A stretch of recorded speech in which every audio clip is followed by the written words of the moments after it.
that is one of support, but one that needs you to show up to activate it. There is so much going on in the astrology this week. I cannot wait to jump in and tell you what's going down. What's up, beautiful people? For those who don't know me, my name is Marilyn Gomez. I am the Astrology Finance Coach. I teach online entrepreneurs how to align money smart by optimizing their astrology charts, as well as all of the online tech tools that go with running your online business. This week, we have some magical alignments for you guys to tap into. The sun is going to sextile Uranus. This is creativity on that next level, guys. You can come in contact with some really eccentric type of character. Those that are just on that next level, they aren't afraid to come with out-of-the-box ideas. This is an energy that is also supportive of receiving flashes of insight. The sun, that is your soul. Maybe these are soul charges coming your way. Uranus rules electricity. These are charges or just downloads, like zings or zaps of insight that are just gonna pop into your brain or into your body, and you're going to know. But again, remember the sextile aspect. That is one of support, but one that needs you to show up to activate it. If you are a true beginner, I highly encourage you to grab your free Soul Grow astrology reference guide so you can follow along. The way these videos work is by rising sign. The most telling for any one of you to see what's happening in your environment is to check out your rising sign, to know what is happening within your career and what that is going to look like this week. What do you need on a soul level? This is your sun sign. Don't forget to tune into your moon sign, because that is also letting you know how you're going to be responding this week emotionally. What could be going on internally? Rising, sun, moon, check all three, and then check your friends. Another important alignment we will experience this week is Venus conjunct Pluto. And Mars and Venus have been doing their dance side by side. So if we know Venus is conjunct Pluto, Mars is right next to her. So Mars and Pluto combo is not the best. Although Pluto is a neutral planet, Mars is a planet that brings extra heat, extra fire.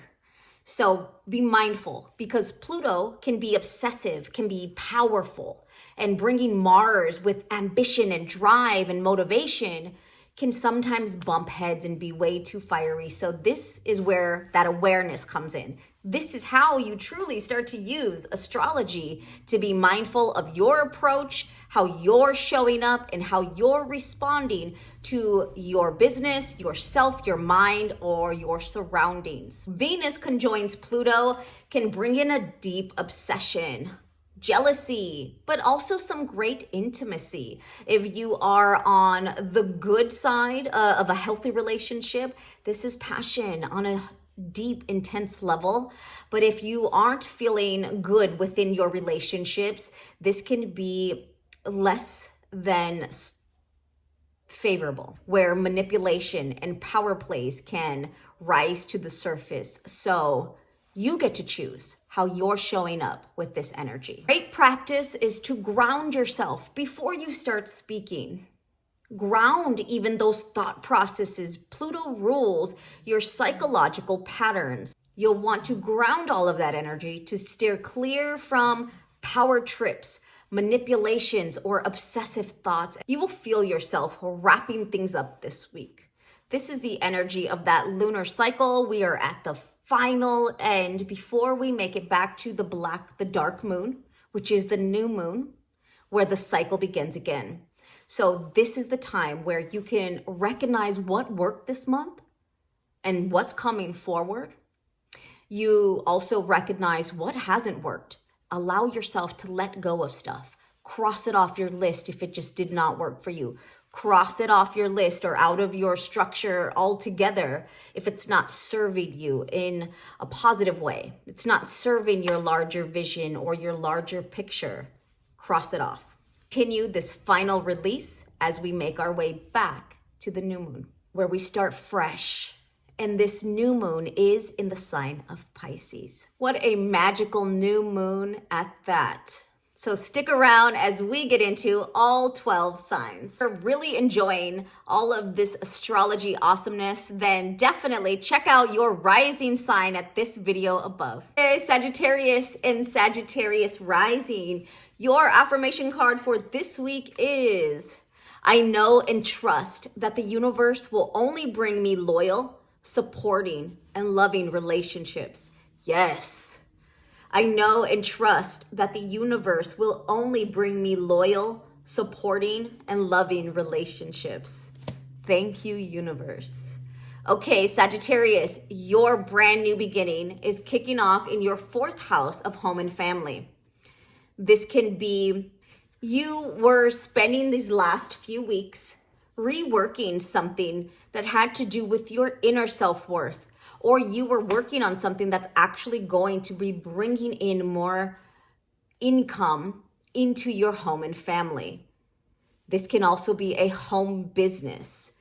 So now, as we kick off this brand new moon in the sign of Pisces, Jupiter and his blessings will be expanding those ideas, expanding the structure that you're ready to implement, and expanding all of that creativity that you've been able to formulate and put a plan in place together. So now is where we plant those seeds, you water them good so we can move forward. Jupiter will be bringing the sense of joy and optimism with everything that you are bringing to life within that home business or within this new foundation that you're planting for, that you're setting up for your home and family. Go get it, Sag. Feel the creative, compassionate home wash over you.